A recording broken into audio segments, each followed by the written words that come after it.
Hi, everyone. Welcome to the Yes for the Environment webinar. My name is Emma, and I am the Yes Program Coordinator at iEarn USA. Today's webinar is all about the environment and how to make environment-oriented projects more sustainable and maximize impact on your communities. Before we begin, let's go over a quick review of some of the features in this room so all attendees can navigate and participate seamlessly. So first off, I want to direct everyone's attention to the chat box. The chat box is a great way to communicate with the panelists and myself throughout the webinar, but please make sure that your chat box settings are set to all panelists and attendees, not just all panelists. That way, everyone who's in the room can see your questions and can engage in conversation with you. We also will be using polls throughout the webinar. Polls are a great way for us to learn more about you. So let's launch our first poll. We want to know who you are. Are you a Yes Abroad alumni? Are you a Yes alumni? Are you a Yes student, a Yes Abroad student, or other? And just so everyone knows, we are also streaming this webinar on Facebook Live. So we will be monitoring the Facebook comments throughout the webinar. So if anyone who's joining us from Facebook has any comments or questions, please feel free to leave a comment right on that live stream, and we will be checking it and making sure that we respond to any of your questions. Great, so let's end this poll in about 3 more seconds. Awesome. And it looks like we have 13% are Yes Abroad alumni, 27% are Yes alumni, and 60% are other. So I'm curious to know more about you others. Great. And also one more note, we are recording this webinar. So if you missed something or if you just want to watch it again because our guest speakers have so much information to share, you can visit yesprograms.org and our YouTube page to watch it again. So before I introduce our guest speakers, I just want to tell you all a little bit about why we decided to host a webinar about the environment. So we noticed that there is a huge uptick in Yes alumni projects that are constantly demonstrating their passion for conserving the environment and developing great projects in their community that help people and that educate people about the environment. We have 3 amazing guest speakers for today's webinar, and we're so excited to learn from them. So without further ado, I would like to introduce you to the panelists. So just so you know, the webinar will be set up so each panelist will introduce themselves for about 3 to 5 minutes. And then after that, we're going to go into a question and answer session with all the panelists. We have a number of questions prepared, but we really want our audience to chime in with any questions that they may have. So please feel free to use that chat box. So our first panelist is named Anna Wright. Anna studied abroad with Yes Abroad in Bosnia and Herzegovina in 2012 to 2013. She then attended the University of Wisconsin-Madison, where she earned her Bachelor's of Science in Agricultural Economics and worked on many environmental projects, including the King Student Farm, the Slow Food University of Wisconsin, Wisconsin Bike Fed, University Bike Resource Center, etc. She now lives in San Francisco, where she works as an analyst for the California Public Utilities Commission on their climate change policy team. So Anna, if you want to turn on your video and your mic, and we will share your PowerPoint. And we'll just have Anna on screen right now.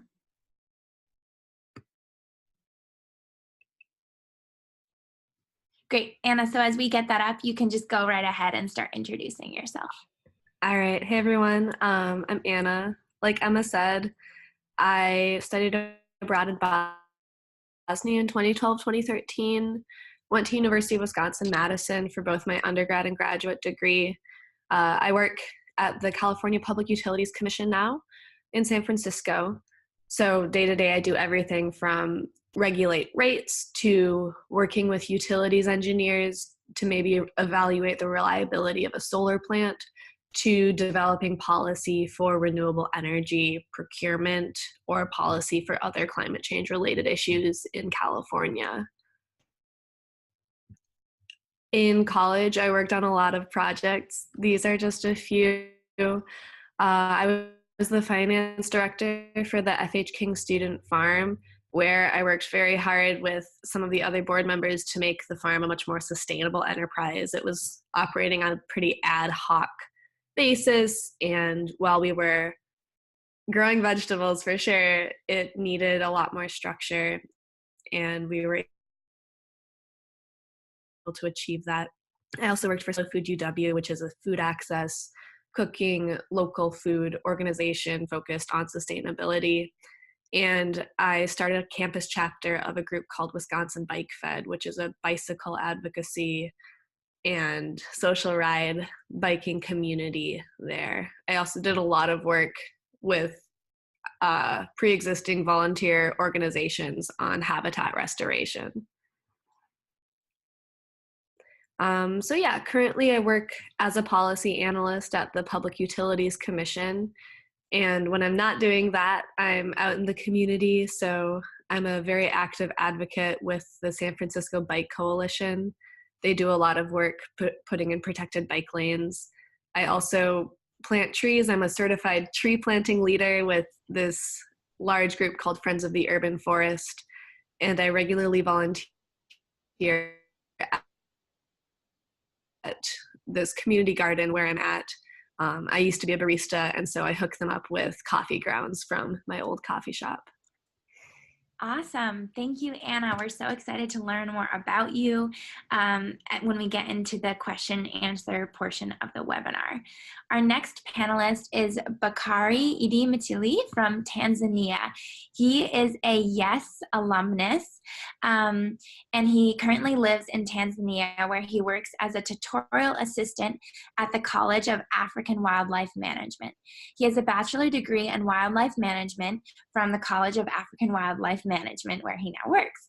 Tanzania is aiming at natural resource conservation, raising awareness, and environmental rehabilitation, such as tree planting, and Bakari has a huge role to play in that.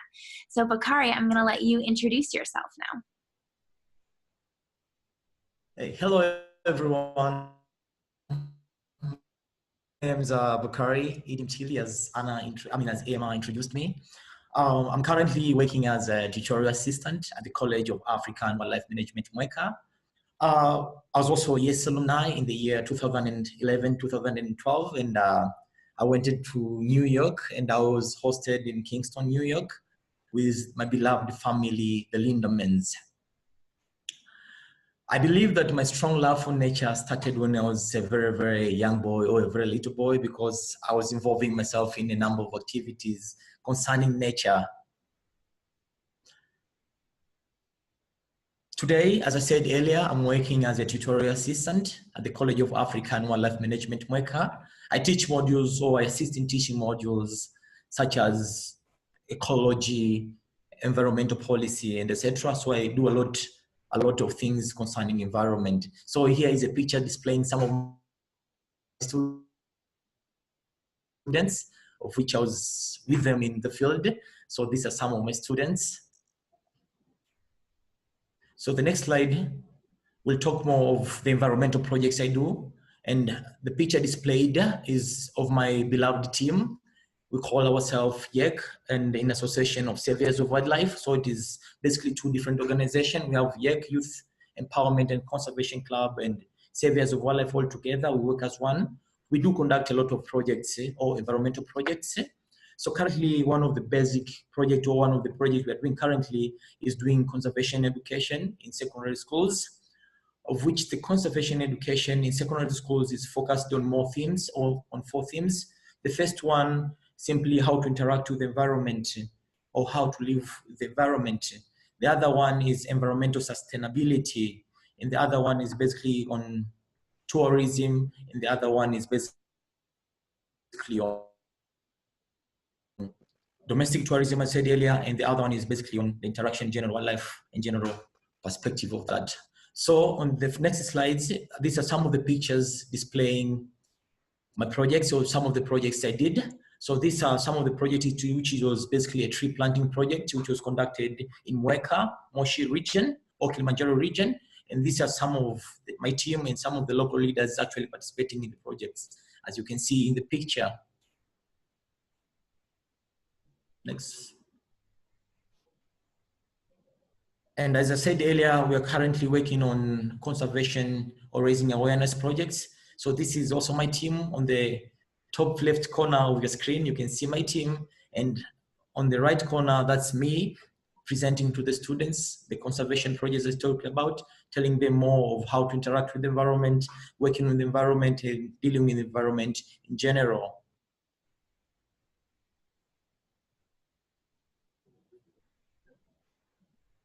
More pictures on my presentation projects to the schools. So currently I've worked with so many schools, and I've presented a lot on conservation and environment on many schools currently in Kilimanjaro region. As I said, I'm an educator, and what I do is simply education to these people, the students in general.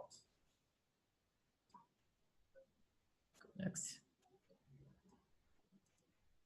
Apart from the conservation projects or from the education perspective of it or planting trees perspective of it, I've also involved myself in a number of environmental projects or wildlife conservation projects like law enforcement and other related activities. As you can see the pictures, that was a giraffe actually down. We're trying to save it from a snare, which was like placed with the giraffe. Here conducting some environmental assessment, forage assessment, and in the far top right of the screen, you can see us in uniforms trying to do more of the anti-poaching activities. So I've involved myself so much in the issues of environment and conservation in general. Great. Thank you, Bakari. And I see there's already been questions coming in to the chat box about the size of your team. And let's see, there was also what's your favorite project, etc. But we'll get into that again in the question and answer portion of the webinar. Our next guest speaker is John Tumani from Kenya. I think he is having some slight microphone issues, unfortunately. John, do you want to try? Okay, great. Yeah. Okay, wonderful. Great. If you want to turn on your video as well, and I'll introduce you, and then we'll move right into your presentation. Yes. Okay. Okay, so John is a certified water, sanitation, and hygiene professional. He is from Makueni, Kenya, a village in the lower eastern part of the country. He's the director of Hafadi Africa Organization, an NGO that works in wash, education, livelihood, and emergency humanitarian aid across all of East Africa. In November 2017, John was selected for the Young Water Fellowship program, a very prestigious fellowship. And so through this fellowship, John's organization is building sand dams, a simple and low-cost, low-maintenance water harvesting technology. So John, I will let you introduce yourself and your work a little more. Oh, thank you, Emma. Hello, everyone. My name is John Tumaini. John Tumaini from Hifadhi Africa Organization, an NGO based in Kenya, working in Kenya and the East Africa region. We focus on wash, water, sanitation, and hygiene. And my specific interest and qualification is I have a background of commerce and economics, and I'm a certified integrated water resources management professional, and I also specialize in international business and administration. So to cut off the chase, my NGO works with communities in Africa and in the world. We aspire to go to the world in the domain of water harvesting, and especially in places where we can't have a regular supply of water. So we focus on groundwater harvesting, rainwater harvesting, and other environmental friendly ways of water harvesting.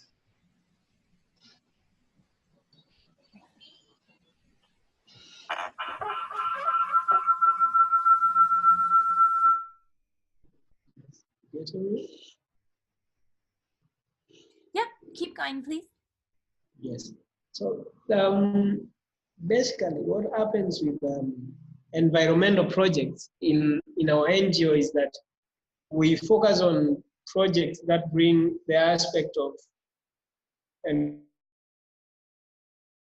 environmental friendliness, of course, adaptability, replicability, and acceptance by the local communities. So in the bigger picture of this relationship with water and environment, you get to understand that there are variables that cannot be dictated by the technical part of the equation, and that as a young NGO that focuses on vulnerable communities, we tend to bring an aspect of an all-inclusive matrix where we have what they call an implementation matrix, of course, that can be discussed on our escalation of this discussion. And our approaches on water harvesting as well attracted major interest from some of the great donors in this world. And basically what we advocate for as an NGO is everyone has to be part of the solution. It's not a one-man show, it's a collaborative aspect that in order to meet the demand and mitigate the suffering that people go through in search of water, of course, we have to come together, sit down, listen, and brainstorm on coming up with jointly approach to bring leadership from the aspect of managing the available resources, the level of planning on what to do with the meager and unavailable resources.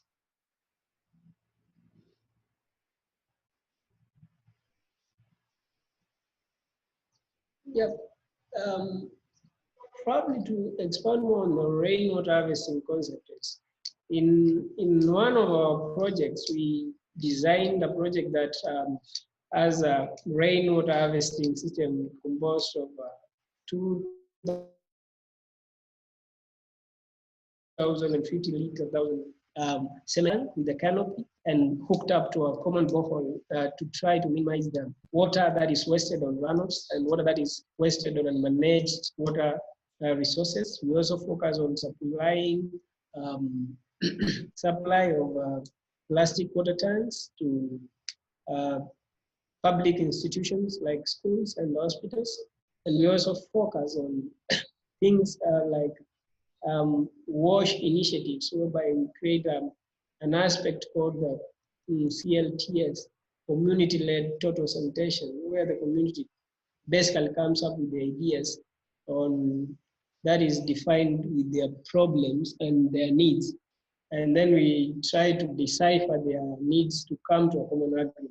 So it's what I can assure you, it's a very, very interesting field to work in. It's very fulfilling to me as a young leader to see that people can participate and become a common force to handle a common problem that we have. And remember that the pictures and the experience of water shortage might not be at your doorstep, but in a way, it will always affect you. So please, as participants and as dwellers of this world, I urge everyone, of course, to be part of this journey and appreciate the platform created by YES platform and US Ireland and Emma and the entire group. And I look forward to a discussion that will be fruitful, of course, and very enlightening and fun. Thank you. Thank you. Awesome. Great. So now let's move into the question and answer portion of the webinar. And again, I want to apologize. We had a technical issue and we're kicked out of the webinar room, but we're back up and running now. So Anna and Bakari, if you would also like to turn on your videos, great. And let's get our panel started. So again, for any attendees, feel free to type any questions you might have. We've already gotten a couple in the promotion that we've been doing for our webinar, so we'll make sure that we ask those as well. There was a question about recycling and a question about community impact. So John, I'm gonna start with you. How do you first approach communities when you wanna partner with them on an environmental project? And how do you prove that your project will be of value to the community? Wow, fantastic question, thank you. So basically, what happens in a communal setup is that, as an organization, we develop what we call a conceptual framework. These are concepts that is defined from the existing data on a particular issue like water shortage in our dynamics of Kenya and East Africa, for instance. Then we narrow down to a beneficiary community on the merit of the most vulnerable and needy. Then at that stage, we initialize what we call support systems. A support system is a more of a roundtable discussion like this webinar, where we bring on board partners, like the community is, of course, the best partner. Then there is the funding partner, and us, the implementing organization. So when we go to the community, we don't go with predetermined agendas. We go into the community and seek to understand their way of life, seek to understand their way, their culture, seek to understand their problems, and then decipher these problems in tandem or in comparison to our conceptual framework, which has been developed, of course, by a team in the office. So to answer your question, Emma, that what do we do to communities? It's a really simple process. We seek first to belong to the community. How do you belong to the community? You belong to the community by proving and by sharing and understanding their problems and living with them to know what is their agenda, what is their priority, what is their approach. And of course, there are communities where you have to understand that you will encounter problems like illiteracy. And in such scenarios, these informal meetings and field works help you to know where to go, who to ask, and what to interpret from that community. And then when you get that acceptance, and when they gradually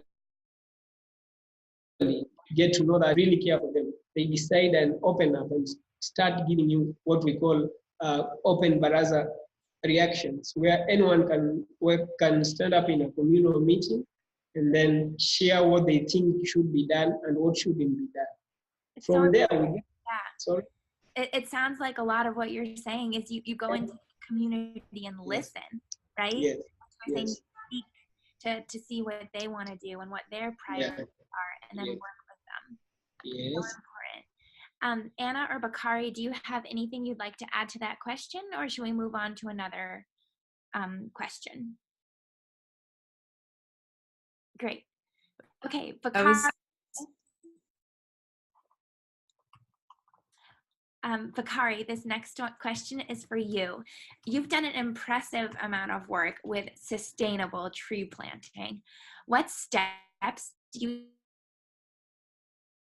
take to ensure that these projects are sustainable, and how do you involve the community? Thank you very much, Ima, for a very nice question. I think for the case of sustainable tree planting or environmental projects, there are a couple of things of which we really have to take in consideration. One of the most actually basic thing we have to take in consideration is the locality, or where are we simply doing the project. For example, most of the projects I did them the southern slopes of Mount Kilimanjaro, or the villages around Mount Kilimanjaro. So I did actually consider a number of variables in a particular locality. So what trees should I plant in this locality? How long does it take for trees to be planted in this locality? Do I have water resources, or do I have water in this locality? So one of the most important things I actually considered in planting trees in this locality was simply because we have like 2 seasons of rainfall in this part of the world, or this part of the mountain. So we have these rainfalls which are actually on continuous basis, the 2 seasons. So the trees I planted were like very, very conducive for these areas. The other thing I considered while planting these trees, I did actually take the native tree species. And how did I get this native tree species? So I simply collected the seedlings found in these areas. We have these big trees falling down, the seeds, and the trees, all the seedlings actually grow, or the seeds grow to seedlings. So I collected these seedlings found in these areas, and then I kept them in a very good bag or polythene tube bag, in which I transfer these trees to the planting areas. So you can actually see that these trees are the native species of trees, or the trees found in a particular area. We also have good abundance, so we have a good amount of water in these areas. So the trees can actually survive and grow sustainably without any disturbance. That's why one strategy I used in case of planting Great. trees in So these you areas. make sure that what you're doing is consistent with what is already being done in that community in terms of the trees that are growing, and then making sure it can be supported as well, right? There's no Yeah, planting a tree if it can't survive there. yeah, one of the other thing I do, or to get community support actually in preserving these trees, I try as much as I can to involve the leaders. You saw in one of my presentations that I was involving the local leaders. So I was working with the leaders, going to family. So I find the people in a particular family. I try to tell them the benefits of the trees, what can we get from the trees and all that stuff. So altogether, the community support is very important in preserving these trees here. And we also do a continuous monitoring of the trees. So it's a very important aspect of it, yes. Awesome. Yeah, and it's like sensitization as well. You can't just plant a tree or do an environmental project, but you need to educate as well. Awesome. Anna, I'm turning to you. You have a few questions. Oh, great. I'm seeing you're taking care of them in the chat box about solar panels. So if there's time at the end and you'd like to speak about that more, please feel free to. But in the meantime, I wanted to ask you about some of your experiences that you had in university. So you did a lot of work in college to restructure student groups into more sustainable organizations. Can you talk about the importance of creating a constitution or bylaws? Are there any good strategies you can share to create good bylaws? Sure, that's a really good question. I think the biggest organization that I worked with, with the board to restructure was the student farm. So I was the finance director, and I took over the position from someone who pretty much just vanished, and I had to piece together the finances and an $80,000 annual operating budget from angry phone calls about outstanding bills, that sort of thing. And so I was hired when the organization had an outdated structure, an outdated constitution, and no one really knew anything about them. Bylaws are a pretty standard way to have a structure in an organization, at least in the US. I'm assuming that holds true in other nonprofits. They're basically a contract between you and the other leaders and the regular members of how the organization should be run. And we learned pretty quickly that when they're out of date, they lead to very chaotic hiring and disorganized meetings. So the administrative director and I decided that we cared enough to try to do something about it. And we worked together to rewrite the bylaws. We basically Googled, what makes a good bylaw. There are amazing examples online. If you just put in, you can read through, pick and sort what works for your organization. But the main rule was that it should be general and it should focus on the structure of the organization. And then, so things like, what role does the board fill?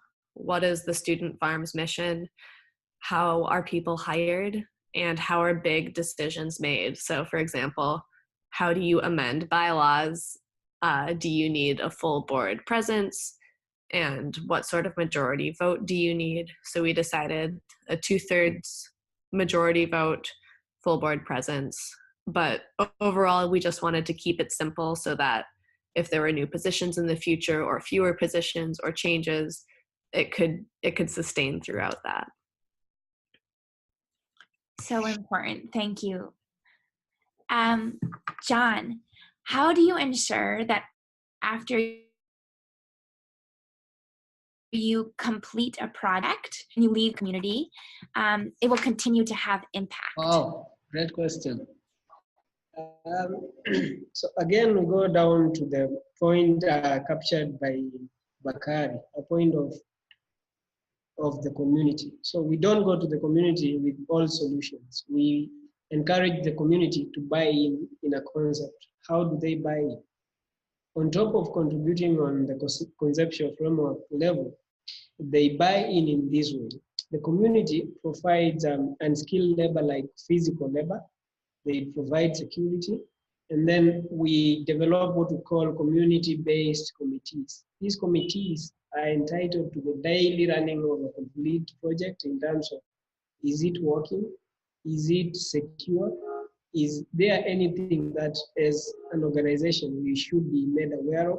And that way you get to find that it becomes more of a discussion and participation other than dictation. So we seek to create that link whereby we can contribute as partners, not just dictate as the bosses of that project. Awesome, thank you. Let's throw a poll up for our participants. We want to know if the people in this Zoom room have done environmental projects before. So the question is for our Facebook viewers, have you ever led or participated in an environmental project? So the answers are yes, no, or I plan to soon. So we will let these votes continue to trickle in. I'll give you all 5 more seconds.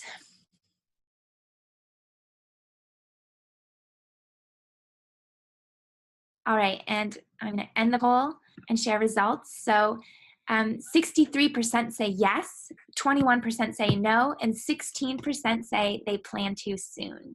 So hopefully for those who said no or I plan to soon after this webinar, you'll have some new ideas from our panelists. Okay, and again, panelists, as questions are coming through in the chat box, please feel free to respond via text since we might not have enough time to answer everything using our microphones. So Bakari, this question is for you. As an educator at the College of African Wildlife Management, what do you find most effective in making youth environmentally conscious and responsible? Hello? Hi, do you need me to repeat the question? Yeah, can you repeat out the question?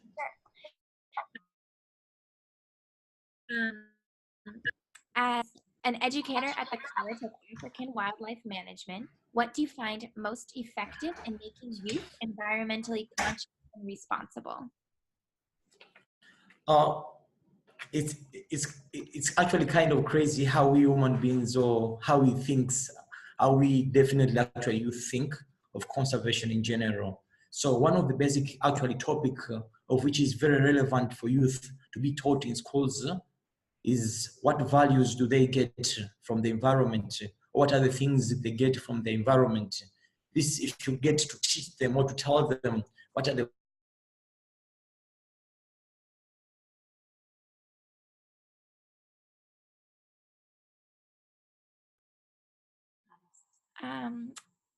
Bakari, I think you might be frozen. So I'm going to pause this question. Anna, I'm going to ask you a question.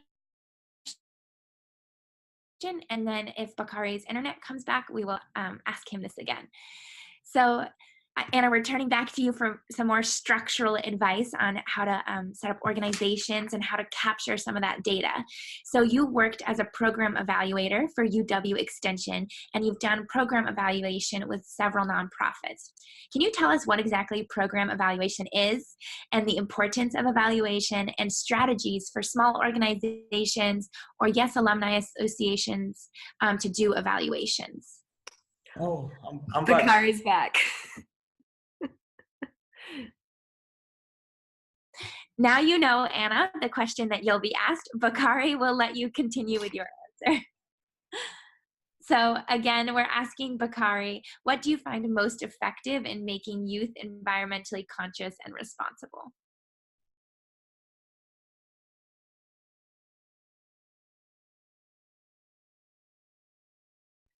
Okay, Anna, I'll let you go ahead and answer, and we'll come back to Bakari after. Okay, so program evaluation. I really didn't know what program evaluation was until 3 years ago when I started taking classes in it. My mind was completely blown. It's a very simple concept, right? You're evaluating exactly what your program does and whether or not it's effective in meeting its goals. And yet most of the organizations I'd worked in had never done program evaluation. It takes time, it takes foresight, and it takes a little training. So it makes sense that as a startup organization, you might not do it. But wow, it has such a great impact. So with our student farm, for example, our mission was to connect students with land, community, where their food comes from, the growing process, and the environmental impact of farming. And our main program was handing out free vegetables from the farm every Friday at a central campus location. And like you can see, maybe there's a goals disconnect. If we're not doing the right education, maybe students aren't actually learning about our mission and really understanding where their food is coming from. So there's a very simple way to just evaluate that. We created a pre and post survey. You just make the same questions, and ideally you get the same respondents, but you don't need to. You can just have a big enough group. So we have, we handed out vegetables to about 200 people. So it's easy to just ask that number of people, even if they're different. And so you ask questions like, where is this food coming from? How important is nutrition to you? Can you afford nutritious meals, 3 meals a day? All these questions. Then, implement your programs. So outreach, talking more in line, hosting classes, running a visibility campaign, doing events on the farm. And then you ask the same questions again and you see if there was an impact. It's important not only for the board and for your funders, because then you can show impact, but it's also really great for your community, because the next time someone says, hey, who are you? Why are you handing out vegetables?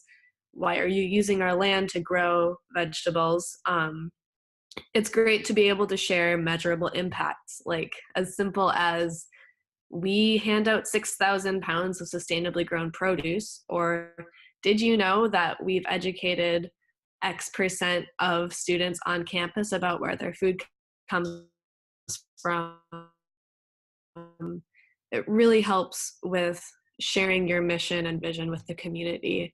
And I just recommend doing simple surveys. You can do it by hand or Google Forms, but it makes such a big difference in implementing an effective program. That's awesome. Thank you. A lot of people are saying that's a great tip, or thumbs up here. And Anna, just really quickly, because we had a question about this earlier and we have another question right now. Someone asked how your experience on Yes Abroad impacted your interest, or specifically in Bosnia, impacted your interest in environmental projects.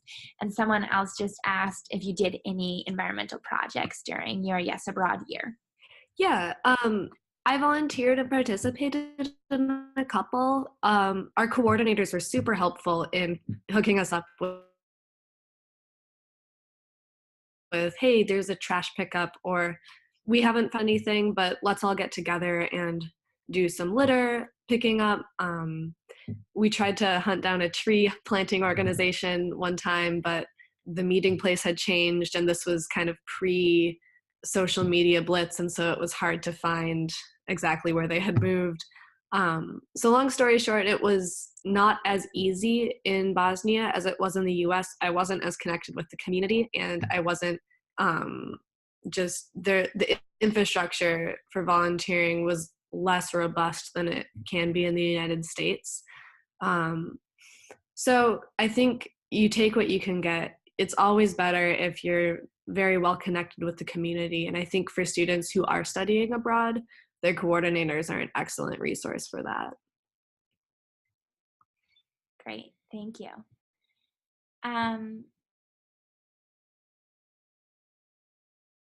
Okay, Bakari, do you want to give this question a try again? Maybe third time will be the charm. Yes, of course, I want to give it a try again.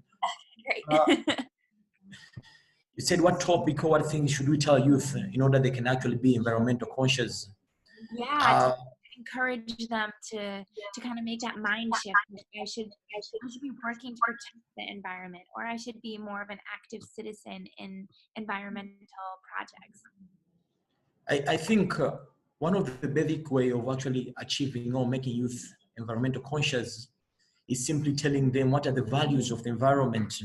It's kind of awkward, somebody just like doing an environmental project without even understanding what are the values of the environment of which is trying to work upon. So the way we human beings act is simply what values do we get from the environment, and what can we do in order to enhance or make the values we get from the environment go on and go on and go on. So simply telling youth what values can be derived from the environment, or topics related to what are the values derived from the environment, can significantly make them conscious. Like some of the values derived from the environment, we have like the regulatory values. I mean, nature, environment itself, like trees, etc., controls floods. They regulate the amount of water, like floods and all that stuff. We have also supportive services or values. They help in soil formation, nutrient cycling. We also have cultural services or other services, like people have some spiritual beliefs related to environment, like trees and stuff. So telling people all about this here, all services provided by the environment in general, can boost their understanding. And if they know at least something on the environment, they can have a very significant impact on the things to work on the environment. So one of the basic important of youth to know is simply what are the values derived from the environment. It can trigger so much of their doings in the environment. Thank you. Amazing, thank you. I think today we're just having bad luck with internet. John just popped out. I think he was having internet problems. So Anna, I'm gonna ask you, oh, John is back. Okay. Hi, John. I'm gonna unmute you, great. So I know you were just in the chat box talking about funding, and my next question is about funding for you. So you've been able to secure some funding from bigger organizations through the work that you do with Hafadi Africa organization. And this funding has helped support some of your environmental initiatives. So what advice can you give to our webinar attendees who are looking at options to be funded for their environmental project? Thank you, Emma. Funding is, of course, a very big problem or challenge for the young and youth-based organizations. But I have this to say. Funding is there. What you just have to do is, particularly in the NGO world, you have to be unique. You have to be very innovative. You have to be very competitive and very authentic. When you combine those four, then you have to scheme the donor market. You have to know which donor, which organization is interested in your kind of work. You have to know that, and you have to then to look for timelines on grant proposals. Then you have to compile a very competitive proposal and tell your genuine story. And please don't plagiarize. Don't copy a story to fit the what we call the global news section. Don't fit that. You have to tell your story as authentic as it is. Of course, you will not always secure what you want, but a rejection of a proposal doesn't mean your proposal was bad. It means that you just have figured out that there is a problem, communicated it to particular donors and prospective partners, and then you have to be persistent. As an organization, we don't apply just for one opportunity. On a daily basis, we give at least 7 well-articulated grants to different donors. So it brings together authenticity, hard work, competition, innovative, and then you will get these opportunities, and at least one of them will come through for you, and many of course will come through for you. Awesome, thank you. There was a question that I saw about, let's see, sorry. It says Bakari and John, but Anna, I think you of course should answer this as well. How do you convince someone like me from a tropical part of Africa where there's an abundance of water and forest resources to be environmentally conscious? And I think this is a really good question because a lot of times people look around them and they say, well, there's all these trees and there's all these rivers and lakes. I don't think we have a problem with our environment. So how do you convince them otherwise? Anyone can jump in on this. As I said earlier on the chat box, as you can see, some resources or some issues or some things exist as they are when they are in large numbers. I did actually bring up an example, like for the case of wildebeest, their existence in the Serengeti ecosystem in large numbers is one of the strategies which makes survive. Otherwise, without them being in large numbers, we could actually believe that if the population would actually significantly decline in the course of time, after some certain years, the population will significantly decline. So some things exist as they are in the large quantity or in the large numbers. Apart from that, we simply have to define what is abundance resources, because like most countries in Africa, we understand that agriculture has significantly impacted our environment. Like currently, a lot of fields or landmarks have been transformed into agricultural areas. We have very huge tracts of sugarcane plantations. We have very huge tracts of coffee plantations. We have also very huge tracts of other growth plantations. So we can imagine how much of this resource is being transformed from that we think is abundant to necessarily bringing these resources into a very relatively low level. So some things exist as they are. The large numbers really support them. If you significantly or if you slightly alter the population, will cause a tremendous decline to that particular population. So being in large numbers is simply a relative term. You really have to define what is large numbers. How was that environment before? How is it now? So saying in abundance is kindly more relative or subjective to some situations or issues. Anna, do you have anything you'd like to add? No, I just echo everything Bakari just said. I think you can't undervalue the biodiversity of any ecosystem. It can be fragile, even if you think, look at all these trees. Well, there's specific types of trees and they support different ecosystem services. So, yeah. Great. Just to add up, it's really hard for a person just without that much knowledge in like environment and conservation to tell that this ecosystem is very healthy. The number of parameters of which we really have to consider to determine if this ecosystem or this population or this community of trees or this community of environment or animals is healthy. We just cannot see it from just, okay, we have a lot of animals, this is healthy ecosystem. We might have a lot of animals, but they're all sick. Is that a healthy ecosystem?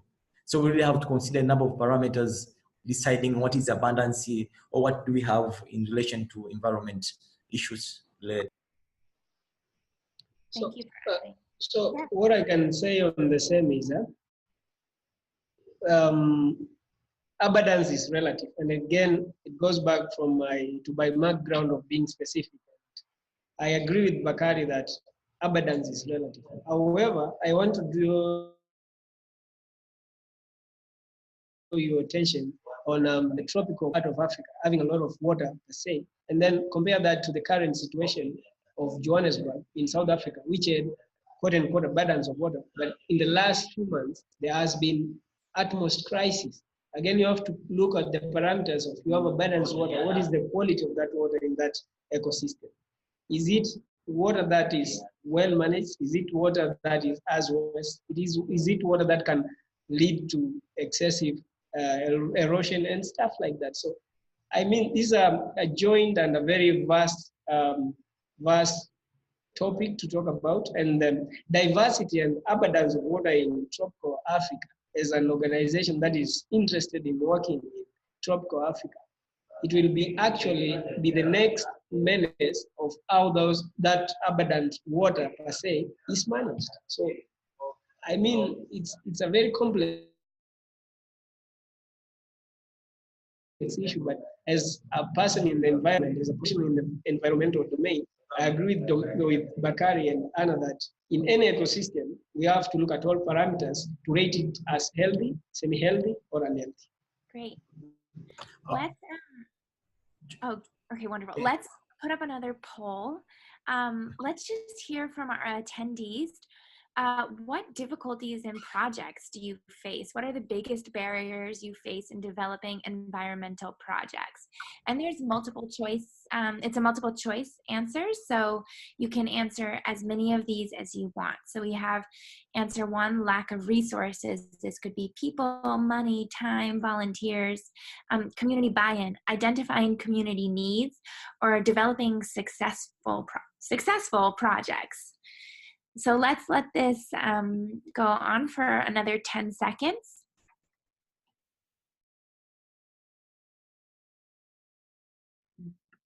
Okay, I'm gonna close the poll. And sharing results. So 73% say it's a lack of resources, whether that be people, money, or time. 20% say community buy-in, 13% say identifying community needs, and 33% say developing successful projects. Great.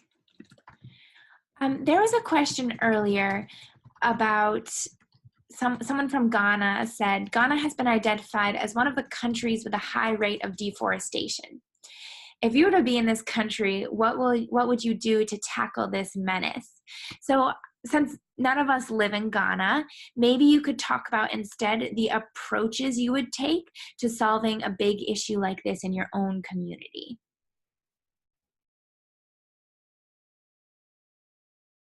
And any I think the issue of deforestation and all its related terms is actually a very complex thing. Coming back to the background, most of these communities, why do they cut down the trees? One of the basic reasons of these people cutting down the trees is simply they need resources. They need charcoal. They need firewood. They need trees. They need things to actually help them build their houses and all that stuff. So they have so much needs of the trees, as you can actually see. They have to cut down the trees. So one of the reasons why do they cut down the trees is because they are so much need of resources from these areas, which is some way or another is accelerated or is caused by poverty. So at the end of the day, the poverty and the increased population of people in these areas forces these people to cut down the trees. So you can imagine the link comes from poverty, the increase in population, people need resources. And if people need resources, they're forced to cut down the trees. So there's a very general link between this here. So to cut down the link, you have to actually implement some projects, or you should put some projects which can actually in some way or another decrease maybe the poverty. If you elevate the poverty, or in one way or another, you can significantly decrease the poverty, at the end of the day, you might have a very positive results. People stop cutting down the trees. If they don't have firewood, they have some alternative way of using gas and stuff. So people will rely on other source of energy and depend less on the environment and in general like that. Coming to another case, which is part 2 of it. Coming to the part 2 of it, education also. People sometimes cut trees because of illiteracy. They don't really know why do they, or what trees, what values are these trees. As I said earlier, people are very biased on or very selfish on ourselves. Whatever we do, we try to link it to ourselves. What benefits am I getting? If I'm getting any benefit from this, I'll try to preserve it as much as I can. So generally, you can try to tell them what are the benefits derived from the environment. Deforestation, you lack oxygen. There are no services provided by trees. There's no oxygen and all that stuff. Habitat for living organism, tourism, you try as much as you can to link all these issues with the value they get. At the end of the day, you'll try as much as you can to alleviate this problem or decline it in a very acceptable level. Awesome answer. I'm hearing a lot of things that were similar to what was mentioned earlier about listening, about talking to different stakeholders, about educating people as well, trying to find that root of the issue, and then multiple approaches to fix it. So thank you for that thoughtful response, Bakari. And someone asked in the chat box as well, would planting fruit trees help? And I think you go ahead and type out a response to that so we can ask another question.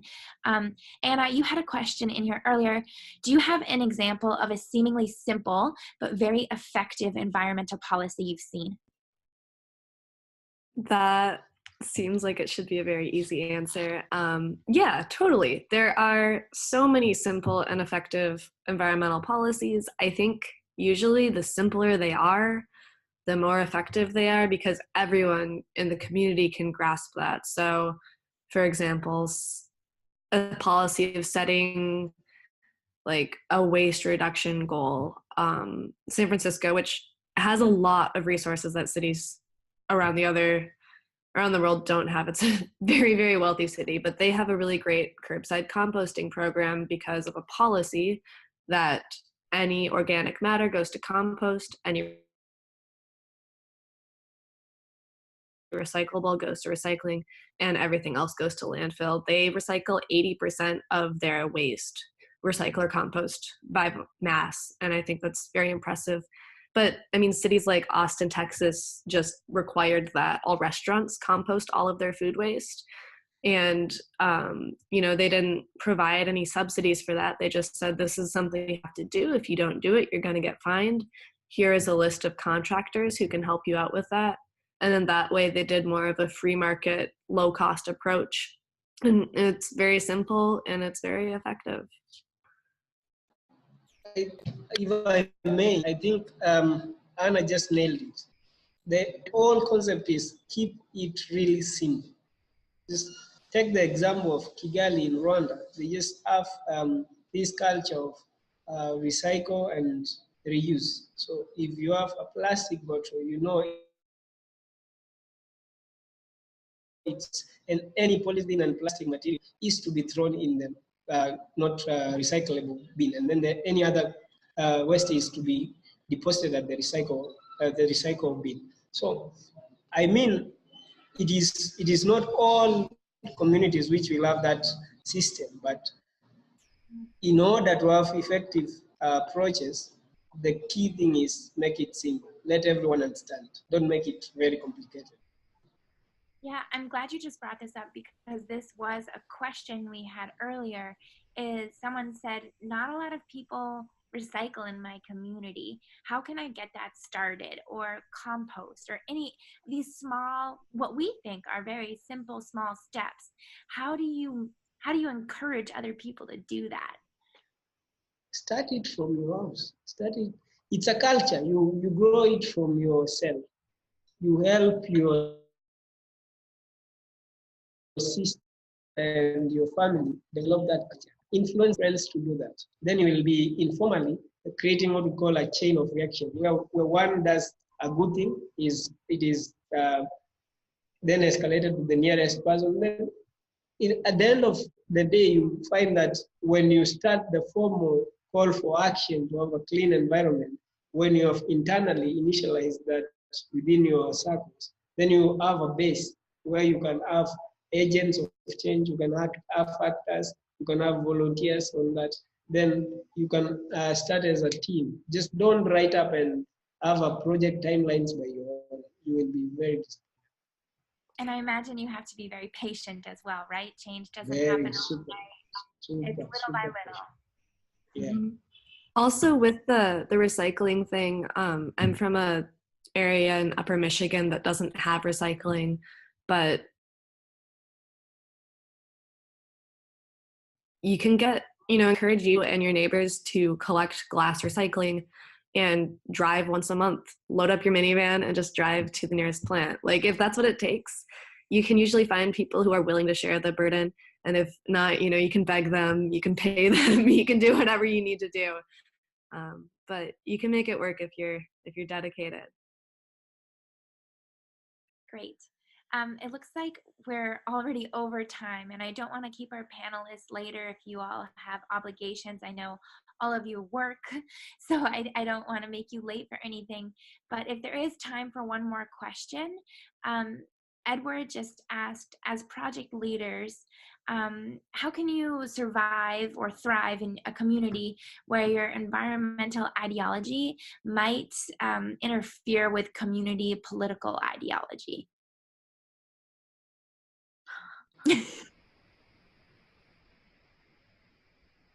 Wow, that's fantastic. So politics, Edward, thank you for your question. Politics will always be in the macro environment, what you can't control in a community. So as an organization also, or as an interested partner, you have to learn to live and adapt with such system. You will of course be like in the NGO world, we are so much viewed as anti-government and anti-politics. But again, there are these people in those politics which control the power and authority. So you have to create a balanced matrix. You have to know to what extent to push to, and to what extent to lie down, and to what extent to contribute as a stakeholder in a community, and what to give as advice, and what to give as criticism. That is, of course, found in your structure. And program evaluation was mentioned by Anne. Part of what we do as an organization, our key aspect of program evaluation, we tend not to be anti-governance, we can critique. And projects have to go with timelines. And these timelines, as part of program evaluation, have to get permits from the so-called politicians. So it's an interesting way to interlink these things. And I believe, yes, politics are there, and you have to learn to live by them. And then finally, someone asked about gender composition in our respective organizations. My organization has a gender composition of 51% female and 49% male. Just an add up on the issue of politics. You know, we people dealing actually with environment should not be static.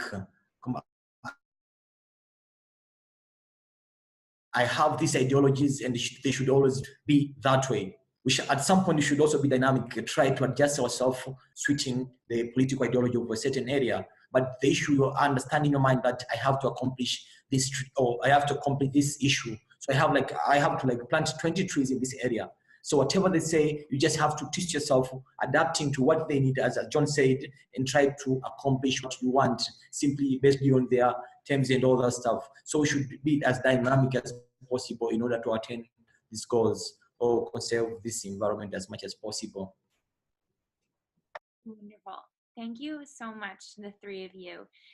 We're going to put a couple more polls up, but while those polls are up, do any of our panelists have any parting words? Yeah. I just want to put out there that I think it's very easy to get discouraged when you're starting out on an environmental project, whether you're not getting funding or one of your partners dropped out of the project, whatever it is. I think if you just stay positive and you think creatively and you keep working on it, you're going to get there. And when you do that, you're showing people hope, and you feel less existential about climate change or these big, broad, terrifying environmental topics. You're taking small steps toward a bigger solution, and I think you just need to cling to that. And when you show other people what you're doing, they're going to start coming into. Awesome. Yeah, I just have, Sorry, go ahead. I just have a few words of ending up this or parting this thing. Everybody has a part to play in the environment. We all have something to do in the environment.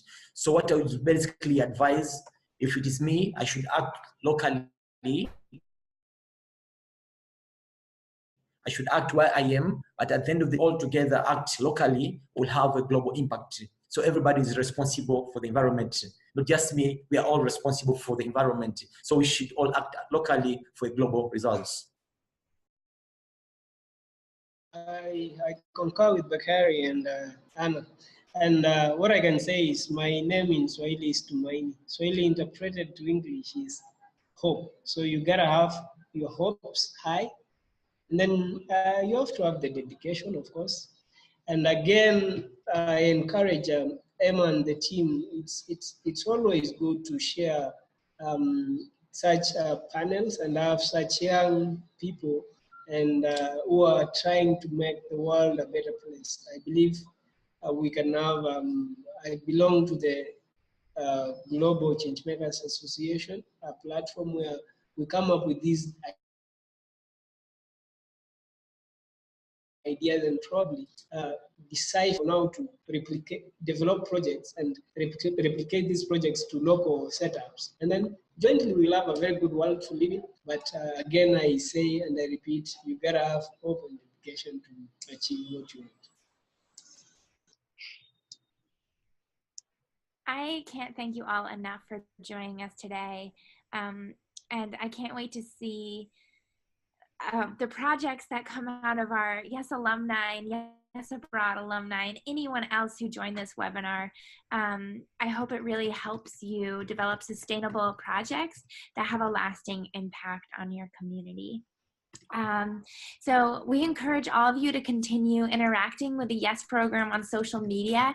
You can find us on our website, yesprograms.org or yesabroad.org, and you can read more or submit your own story about environmental initiatives on those websites. Don't forget to follow us on Facebook, Instagram, and Twitter at Youth Exchange and Study, YES Program, and YES Program News, respectively. I know there was a lot of information in this webinar, so they are recorded. It will be on the YES and YES Abroad websites, as well as YouTube pages and Facebook. So again, thank you, Anna, Bakari, and John. It looks like thanks are also pouring in through the chat box. So we really appreciate you all taking the time out of your days to speak with us. I know I learned a lot, and I'm looking forward to reviewing the webinar and picking up on all those little tips that you all shared with us. So thank you. I will end the webinar now, but again, check us out on yesprograms.org or yesabroad.org. Thanks, everyone.